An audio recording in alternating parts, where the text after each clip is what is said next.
Hi everyone, welcome to my channel. हमारा आज का टॉपिक है फोटक ब्लाउज। जो ब्लाउज मैंने पहन रखा है, इसी ब्लाउज की कटिंग और स्टिचिंग दोनों ही सीखेंगे हम आप आज की वीडियो में। मेरी एक स्टूडेंट की क्वेरी आई थी कि मैम फोटक ब्लाउज जल्दी बताइए, तो हाजिर है ये फोटक ब्लाउज की वीडियो। अब बात आती है कि फोटक ब्लाउज होता क्या है। तो जो हम सिंपल ब्लाउज बोलते हैं जिसको, उसी को ही फोटक ब्लाउज बोल देते हैं। ये दो टाइप से बनता है, एक तो बेल्ट अटैच करके, दूसरा बिना बेल्ट के। तो जो आज हमने बनाया है उसमें मैंने बेल्ट अटैच की है। इसमें हमने लाइनिंग का 1 मीटर फैब्रिक यूज़ किया था, और जो मेन फैब्रिक है वो तो साड़ी के अंदर से ही जो हमें फैब्रिक मिला था, ब्लाउज का जो दिया होता है वही है। तो ये बहुत ही आसान ब्लाउज है। चलिए स्टार्ट करते हैं इसकी कटिंग और स्टिचिंग।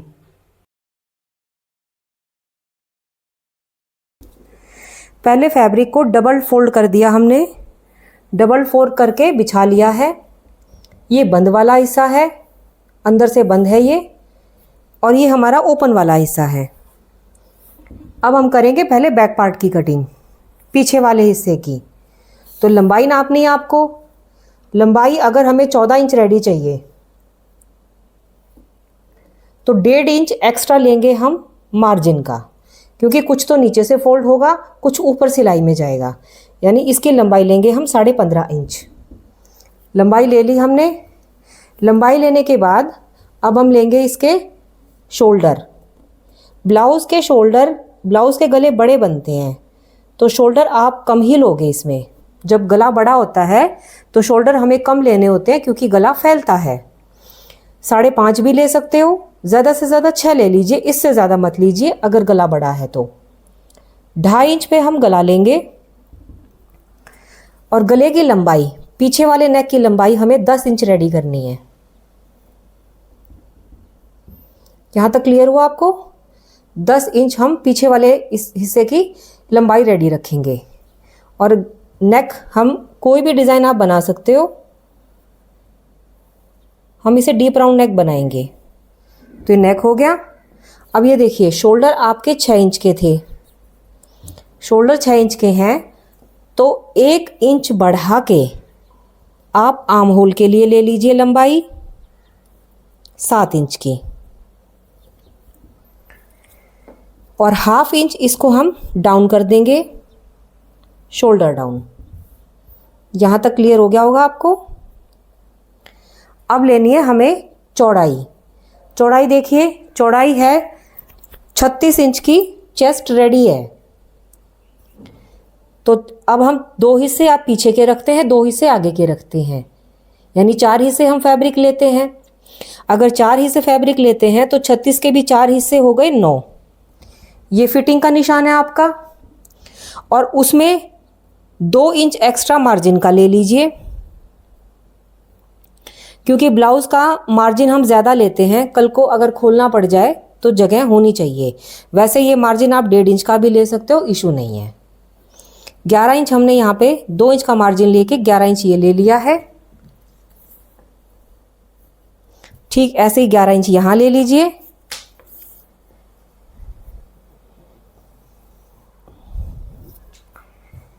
अब आर्म होल की शेप पीछे की कैसे देनी है, ये पीछे वाला पार्ट है, यहाँ पे आपका फिटिंग का निशान है, तो इसको धीरे धीरे इस फिटिंग के निशान से मिला दीजिए, ऐसे करके ये आर्म होल की शेप हो जाएगी। अगर आप नापना चाहोगे तो लगभग ये 1.25 इंच यहाँ से है, ये आपकी फिटिंग जाएगी। अब हमें लगाना है डार्ट का निशान। तो डार्ट लगेगी हमारी 10 इंच पे बैक वाली, और यहाँ से चौड़ाई लेंगे हम उसकी 3.5 इंच पे, यहाँ से भी 3.5 इंच पे। तो ये डल जाएगी हमारी डार्ट कुछ इस तरीके से, ऐसे। ये है बैक पार्ट की कटिंग। इसको अब कट कर लीजिए।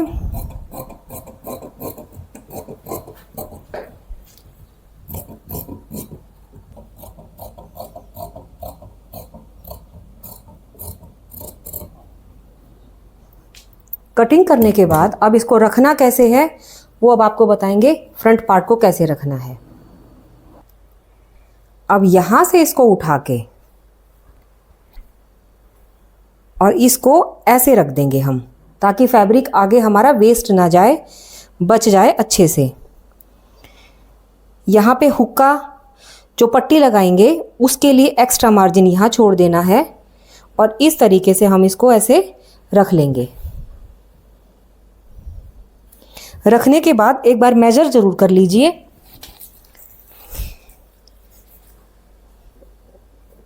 सही है, ये 6 तक जाना चाहिए आपका।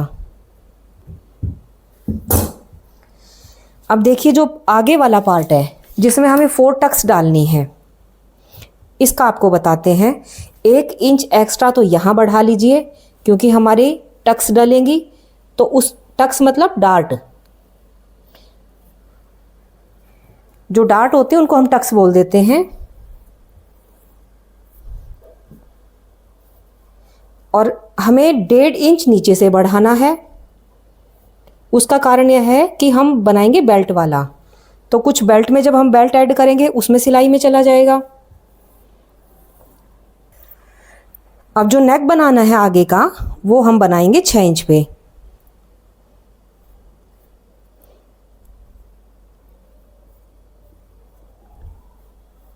भी हमें यही शेप देनी है। यहां तक आपको क्लियर हो गया होगा।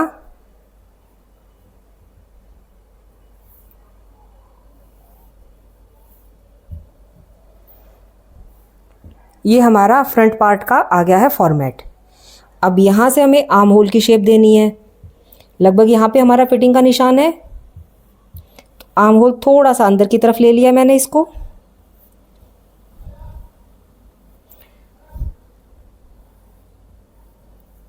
ये हो गया है। अब देखिए टक्स के निशान कैसे लगाएंगे हम।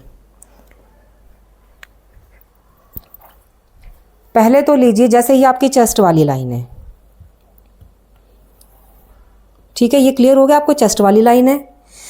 अब नीचे डार्ट वाली लाइन और लगानी है। डार्ट यानी एपेक्स पॉइंट आपका जहाँ से शुरू होता है, कुल मिला के बोले छाती जहाँ से शुरू होती है।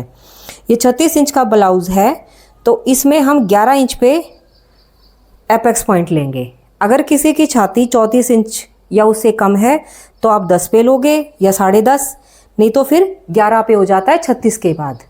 जैसे जैसे चेस्ट बढ़ती चली जाती है, जो आपका डार्ट का निशान है वो भी बढ़ता ही चला जाएगा ऊपर से। तो 36 है तो ये 11 पे लगेगा। अब यहाँ से कितनी चौड़ाई लेनी है, तो जितनी आपकी चेस्ट होती है उसको 10 से डिवाइड कर दो तो भी आ जाता है। जैसे 3.5 पे ले लोगे चल जाएगा। ये और एक 3.6 यहाँ पे आता है तो भी वही बात है, यानी 3.5 पे आप ले लो, ये आपका चल जाएगा। 3.5 कहाँ से लेना है, ये हमने ये वाला एक्स्ट्रा मार्जिन के लिए छोड़ा था, इसको ध्यान में रखते हुए, यानी मार्जिन को छोड़ के 3.5 लेना है आपको। तो पॉइंट आएगा आपका ये वाला, यहाँ से भी ये पॉइंट आएगा आपका। तो मेन पॉइंट डार्ट का ये आ गया, जो नॉर्मल ब्लाउज में हम लेते हैं। ये आ गई आपकी चेस्ट वाली लाइन, समझ सकते हो आप, लोअर बस्ट भी बोल देते हैं कुर्ते में जिसको, ठीक है। अब यहाँ से आप अपने आप में एक चाहे राउंड इमेजिन कर लीजिए ऐसे। अगर कई बार कहते हैं ना कि डार्ट कहाँ से डालें हमें पता नहीं चल रहा है, तो ये देखिए आप खुद से ही एक ऐसा राउंड अपने माइंड में इमेजिन कर लीजिए। इमेजिन करने के बाद यहाँ से लगभग 2 इंच की दूरी पे, और ये जो निशान है इससे 1 इंच नीचे, ये आएगी आपकी दूसरी वाली टक्स।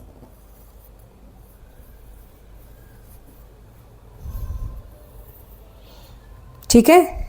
और अब यहां से जैसे हम इसको ऐसे करके करते हैं ना, इस तरह से, तो 1 टक आपकी ये आ जाएगी डार्ट का आपका पॉइंट। और यहाँ का जो पॉइंट है वो पॉइंट आप यहाँ से ले लीजिए, ऐसे सीधा भी ले सकते हो, कुछ लोग इसको तिरछा भी ले लेते हैं, वो भी सही है। जैसे कुछ लोग इसको ऐसे करके ले लेते हैं, तो वो भी गलत नहीं है, आप सीधा भी ले सकते हो, आपकी मर्जी है।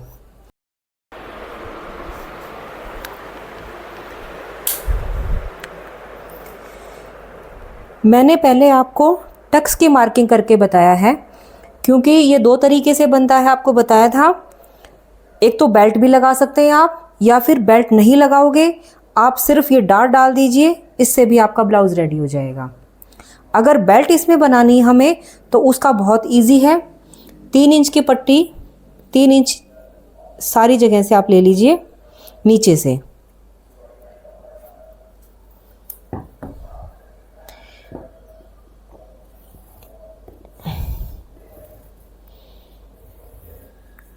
ये हमारी बेल्ट होएगी। बेल्ट सीधी नहीं होती, आगे से 1 इंच का यहाँ पे निशान लगा के, यहाँ से इस बेल्ट को हमें देनी है गोलाई, ऐसे, यहाँ से जो टक्स का आपका निशान था, ठीक है। कुछ लोग यहाँ से भी आधा इंच कम कर देते हैं, कुछ नहीं करते हैं, वो आप पे डिपेंड करता है। हम इसको सीधा ही लेंगे बेल्ट को ऐसे। सिलाई करने के बाद ये बेल्ट लगभग आपकी 1.5 इंच कम हो जाएगी, क्योंकि वो यहाँ पे इस तरह जब हम ये डार्ट डालेंगे तो उसके मार्जिन में चला जाएगा। तो जितना कम हो उसको एक्स्ट्रा आप कट कर देना बाद में। ये लगभग इतना कट हो जाएगा। अब हम करते हैं इसकी कटिंग।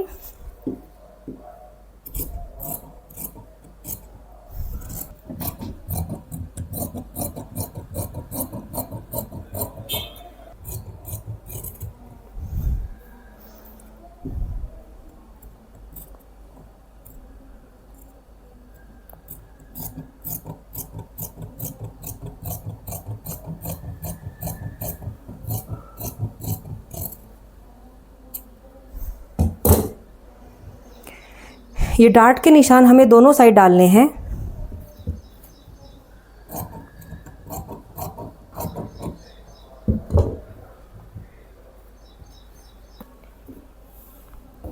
स्लीव्स की कटिंग के लिए जो आपका फैब्रिक बचा हुआ है, इसको इस तरह से 4 फोल्ड कर लीजिए। बाद लंबाई हमें 10 इंच की रेडी करनी है, 2 इंच एक्स्ट्रा लेंगे, यानी लंबाई लेंगे हम 12 इंच की।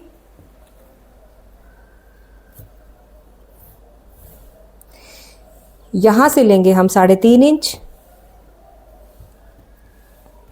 और ये जो चौड़ाई लेनी है वो लेंगे हम 9.25 तक ले लेंगे हम, क्योंकि एक्स्ट्रा जो होगा वो फैब्रिक अंदर दब जाएगा, यानी यहाँ तक ये फैब्रिक हम अंदर दबाएंगे मार्जिन का। अगर ब्लाउज़ खोलना पड़े तो फिर ये काम आ जाएगी स्लीव्स। अब इस पॉइंट को आप समझ सकते हो, यहाँ से हमें लेना है ऐसे, हमारी कटिंग जाएगी इसकी। यहाँ 5.5 पे हमारा फिटिंग का निशान है, और 1.5 इंच एक्स्ट्रा लेंगे हम मार्जिन का।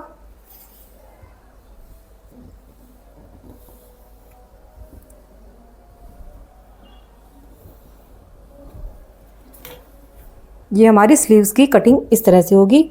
जो फ्रंट पार्ट की कटिंग करनी है अंदर गहराई वाली, वो समझ लीजिए ये सेंटर आधा पॉइंट इसका यहाँ पे आता है, तो यहाँ से आधा इंच इसका और अंदर होना चाहिए ये।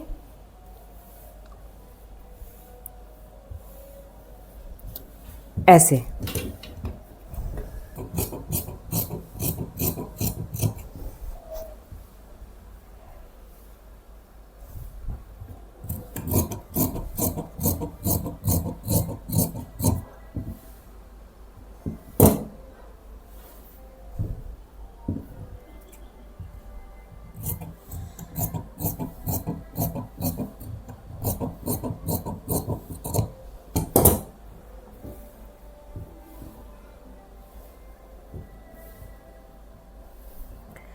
अब हमें मेन फैब्रिक की कटिंग करनी है इन सभी पार्ट्स को रख के।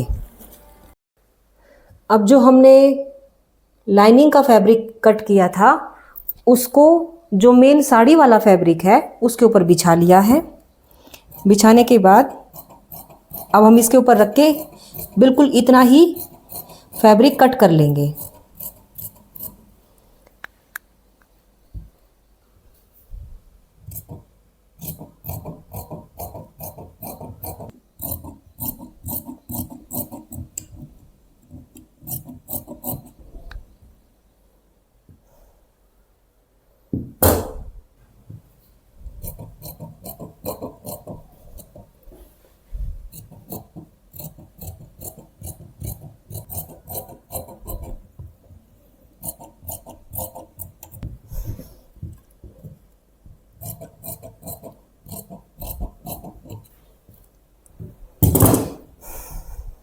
ये मेन फैब्रिक के सभी पीसेस हमारे कट हो गए हैं,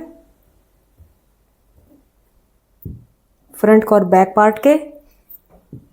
अब इसमें से हमें बनानी है स्लीव्स, तो इसको हम निकाल देंगे। निकालने के बाद स्लीव्स में हमारे लगेगा जॉइंट, तो या तो पहले आप जॉइंट लगा लीजिए फिर स्लीव कट कर लीजिए। स्लीव्स हमारी पूरी नहीं हो पाएंगी यहाँ तक। अगर हम पूरा फैब्रिक भी ले लेते हैं तो हम जॉइंट लगा के उसके बाद हम स्लीव्स की कटिंग करेंगे। ये लगभग फ़िलहाल इतना ज़रूर इसको कट कर लेते हैं हम, फिर उसके बाद दोनों साइड जॉइंट लगा देंगे हम यहाँ पर कट करके। कटिंग आपने अच्छे से देख ली है, अब हम स्टार्ट करेंगे स्टिचिंग। चलो अब स्टार्ट करते हैं स्टिचिंग। मैंने जो मेरा लाइनिंग वाला फैब्रिक था उसके ऊपर गले बना के उसको अटैच कर दिया था। गले मतलब ये पेस्टिंग पेपर काट लिया था मैंने गले की शेप का। अटैच करने के बाद इसको मेन फैब्रिक के साथ मैंने जोड़ दिया है, और जोड़ने के बाद छोटे छोटे कट लगा के इसको उल्टा मोड़ दिया है। इससे हमारे गले की शेप बहुत अच्छी आ जाती है। लगभग 1 इंच पे मैंने कट लगाए हैं। अब मैंने एक सिलाई और लगा दी है मोटी चाल से। हल्की तुरपाई करने के बाद मैं इस सिलाई को खोल दूंगी। अब हम डालेंगे डार्ट।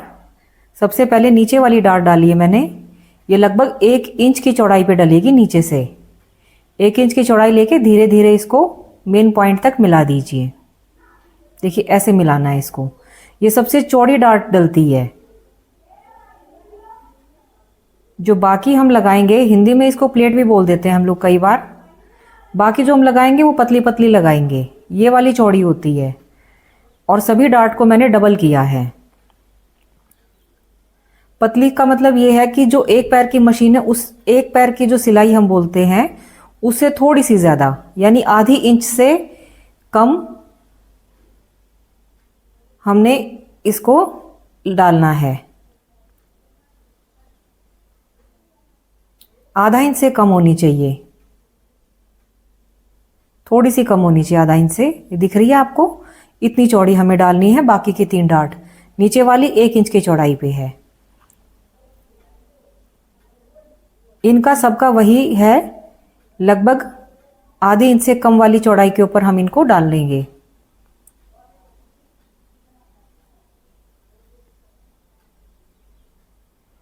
ये 1 बाय 1 करके मैंने दोनों ही पार्ट्स की डार्ट डाल दी हैं।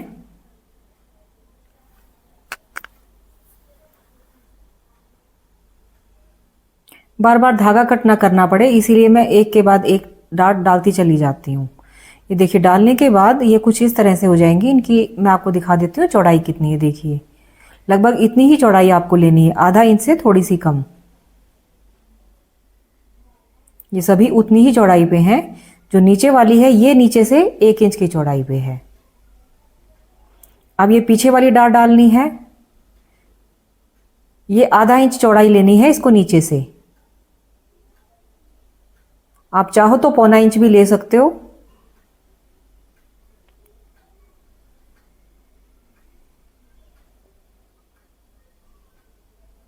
इसको भी डबल करना है। जितने भी डार्ट डाली सभी को डबल कर देना है।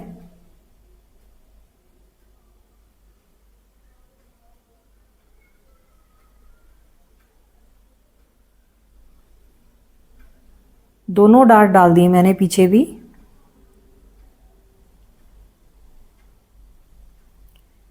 अभी ऑल पिन हटा दी है मैंने। अब हम अटैच करेंगे इसके साथ ये बेल्ट। तो पहले मैंने क्या किया है कि लाइनिंग वाले फैब्रिक को बेल्ट के फैब्रिक के ऊपर मैंने सिलाई लगा दी है, उसको परमानेंटली अटैच कर दिया है। कुछ लोग गुम बेल्ट भी लगा देते हैं, मतलब दोनों पट्टियों के बीच में हमारा जो मेन जो पार्ट है उसको रख के और फिर उलट देते हैं। बट आप लोग बिगनर्स हो इसलिए आपके लिए यही तरीका ठीक रहेगा, इससे आपका फैब्रिक हिलेगा नहीं। डार्ट डालने के बाद ये फ्रंट पार्ट के इस फैब्रिक पे भी नीचे मैंने एक सिलाई लगा दी है। सारे फैब्रिक फिर एक दूसरे के साथ अच्छे से अटैच हो जाएंगे। और फिर हम इसके नीचे बेल्ट जोड़ेंगे। अब बेल्ट को जोड़ते टाइम ध्यान देना है कि किसको कहाँ जोड़ना है। ये देखिए, ध्यान दे दिया आपने कि ये वाला पार्ट इसके साथ जुड़ेगा। अब बेल्ट जोड़ते टाइम एक चीज़ का ध्यान रहे कि किसी भी पार्ट को खींच के नहीं लगाना है। ना तो बेल्ट खींचनी है हमें और ना ही नीचे वाला जो पार्ट है हमारा मेन उसको खींचना है। और ये डार्ट जो हमारी बहुत चौड़ी थी, इसको यहीं पे फोल्ड कर दीजिए, साथ में सिलाई मत कीजिए इसकी, नहीं तो यहाँ पे खिंचाव बन जाएगा। इसको मैंने वहीं फोल्ड कर दिया, देखिए। फोल्ड करने के बाद और ये सिलाई लगा दीजिए बिना खिंचाव के। इस तरह से हमारी बेल्ट बहुत अच्छे से लग गई है। अब इस बेल्ट को एक डबल सिलाई और लगा दूंगी मैं, जिससे ये इसके ऊपर एक अच्छे से फिनिशिंग आ जाएगी और फिक्स हो जाएगी। एक साइड से सिलाई लगा दी है मैंने ताकि एक्स्ट्रा फैब्रिक मैं कट कर दूं। बेल्ट मैंने कहा था कि लगभग 1.5 इंच एक्स्ट्रा बच जाती है। वो बचने के बाद अब यहाँ से भी ये जो मेन फैब्रिक था थोड़ा सा एक्स्ट्रा हो गया था लाइनिंग से, प्रॉपर हर फालतू पार्ट को कट कर दिया मैंने। कट करने के बाद अब ये देखिए पफ बन गया हमारा यहाँ पर। अब हम जोड़ेंगे, ये स्लीव्स को मैंने रेडी कर दिया है लाइनिंग के साथ अटैच करके। लगभग सभी पार्ट्स को आप इसी तरह से अटैच कर दीजिए।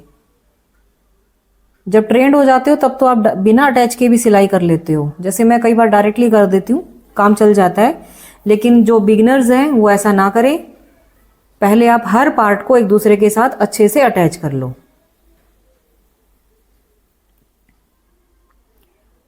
ये साइड में नीचे लेस थी साड़ी की, काफ़ी कम थी, इसीलिए मैंने इसको सेंटर पार्ट में लगाया है हाफ हाफ कट करके। बस ये स्लीव्स की जहाँ सिलाई आएगी वहाँ तक ही आएगी ये लेस, इसीलिए सेंटर में लगा दिया इसको।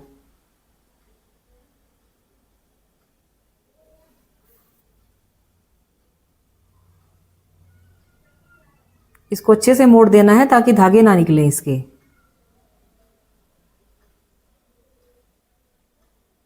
अब दोनों ही स्लीव्स ऐसे रेडी हो गई हैं। ये हमारा सामने का पार्ट है, इसके ऊपर हमें लगानी है ये पट्टी, ये हुक वाली पट्टी है। ये फैब्रिक जो लाइनिंग वाला फैब्रिक है उसकी लगाई है मैंने, क्योंकि ये अंदर की तरफ मुड़ेगी, ये दिखाई नहीं देगी। लगाने के बाद इसके ऊपर ही एक और सिलाई लगा दी मैंने ताकि अच्छे से ये इसके ऊपर अटैच हो जाए और फिनिशिंग आ जाए। फिर इसको मोटी चाल से फोल्ड कीजिएगा। मोटी चाल मतलब सिलाई की मोटी चाल लगानी है आपको, क्योंकि ये सारा जो पार्ट है यहाँ पे तुरपाई होगी, इस सिलाई को हमें खोलना है। जैसे गला है, ये जो हुक वाली पट्टियाँ हैं, यहाँ पे मोटी चाल से सिलाई कीजिए। सब जगह तुरपाई करनी होती है, ऐसे सिलाई करके छोड़ने से अच्छा नहीं लगता।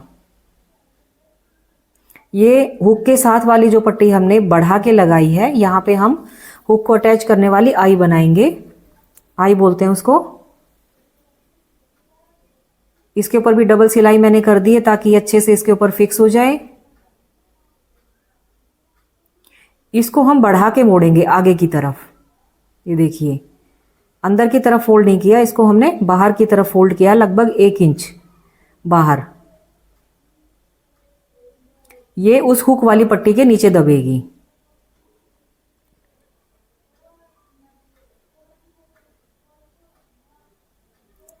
ये इस तरह से बाहर की तरफ लग गई है बढ़ के।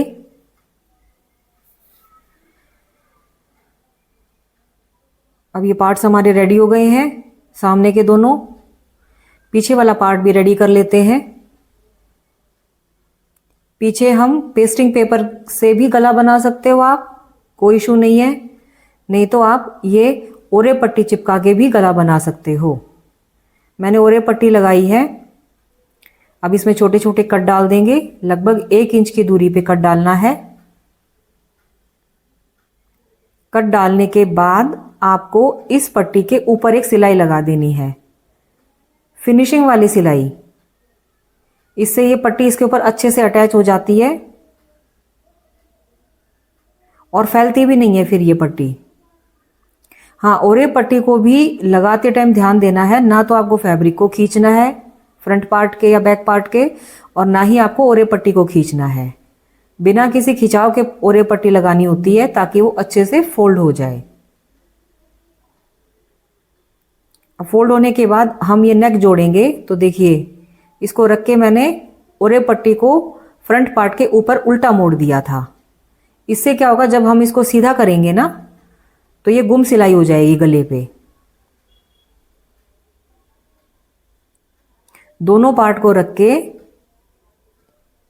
जो ओरे पट्टी है इसको फ्रंट पार्ट की तरफ मोड़ा था। अब देखो, खोलने के बाद क्या हुआ, जैसे ही सीधा किया ये अंदर से गुम सिलाई हो गई है दोनों साइड। अब ओरे पट्टी के ऊपर भी एक मोटी चाल से सिलाई लगा देंगे। तुरपाई करने के बाद इसको खोल देंगे हम। ये रेडी हो गया हमारा गले का सारे आगे का और पीछे का।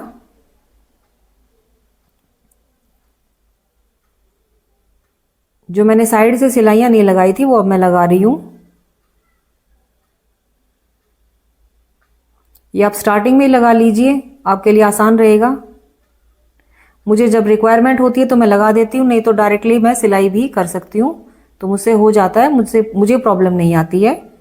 बट आप लोग डायरेक्टली कर सकते हो, सॉरी पहले ही लगा सकते हो।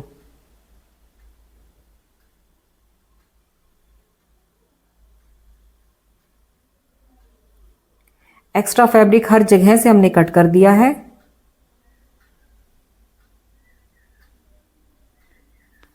कट करने के बाद अब हमें लगाना है फिटिंग का निशान।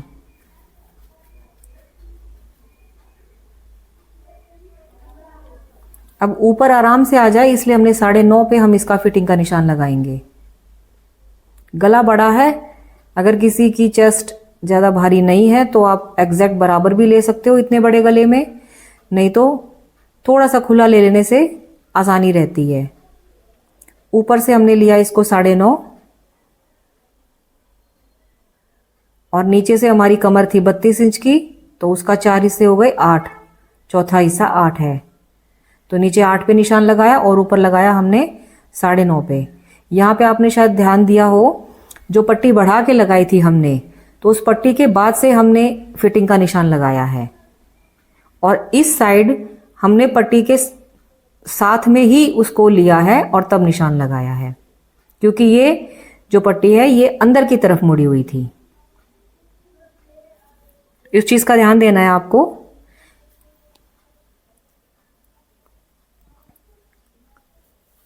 अब नीचे से फोल्ड करना भी हमारा रहता है। पहले हम नीचे से फोल्ड कर लेंगे, उसके बाद फिटिंग की सिलाई लगाएंगे, ताकि अगर कस्टमर को कभी ये सिलाई खोलनी पड़ जाए या टाइट करना पड़ जाए या लूज करना पड़े तो उनको आसानी रहे।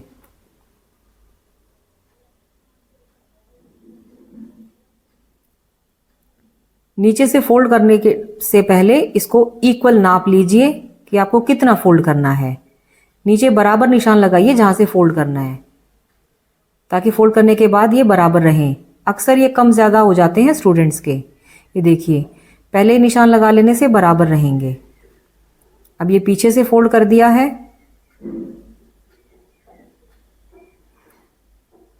फोल्ड करते टाइम मोटी चाल से सिलाई करनी है, क्योंकि यहां भी तुरपाई होगी, इसे खोलना है हमें बाद में।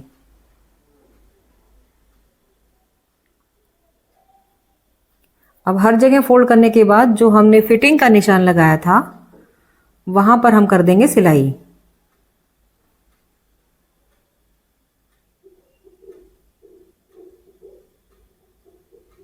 इसे डबल कर दीजिए साथ के साथ। अब कमर को नाप लीजिए। कमर आपकी 32 इंच आनी चाहिए। एग्जैक्ट 32 इंच आई है हमारी। अगर ये कम ज़्यादा है तो आप उसके हिसाब से सिलाई लगा के उसको एडजस्ट कर दीजिएगा। हमारी एग्जैक्ट आई है, बट कई बार ऐसा होता है स्टूडेंट्स की आधा इंच कम या ज़्यादा भी आ जाती है।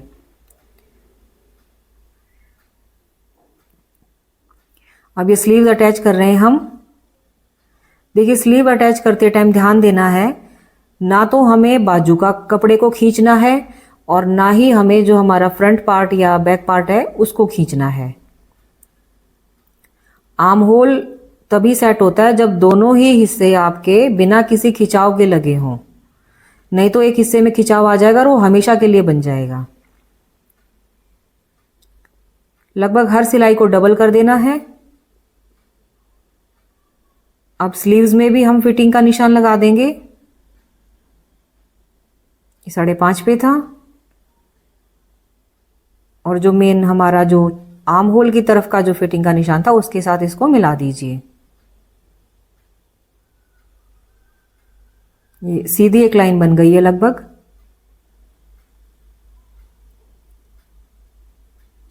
ये सिलाई लगाने ते टाइम आप कॉर्नर से उठाइए और इसको ऐसे फोल्ड करके लगा दीजिए बिना धागे को कट किए। इससे ये सिलाई कभी नहीं खुलती फिर।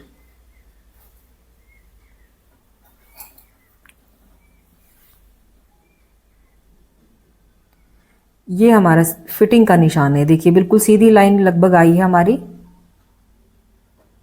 साइड से सिलाई लगा के एक्स्ट्रा फैब्रिक मैंने सारा कट कर दिया है। अब ये चिट बटन के लिए हमने ये अटैच कर दिया है। यहाँ पे ये हम स्टेप को होल्ड करेंगे, स्टेप होल्डर भी बोल देते हैं, यहाँ पे चिट बटन लग जाएंगे। ये ब्लाउज हमारा हो गया है रेडी। पफ रखने के बाद देखिए इतना इसमें गैप बन गया है कि आप इजीली आपकी चेस्ट को ये कवर करेगा। यहाँ मैंने पफ रखे हुए हैं तो आप देख सकते हो जो हमारे डार्ट हैं इस तरीके से डले हुए हैं कि इजीली ये 36 इंच के पफ हमने यहाँ पे लगा रखे हैं। तो देखिए ये बिल्कुल अच्छे से इसके ऊपर सेट हो गए हैं। ये था हमारा ब्लाउज। उम्मीद है आपको वीडियो पसंद आई होगी। अगर ऐसा है तो आप लाइक और सब्सक्राइब कर सकते हैं। Thank you.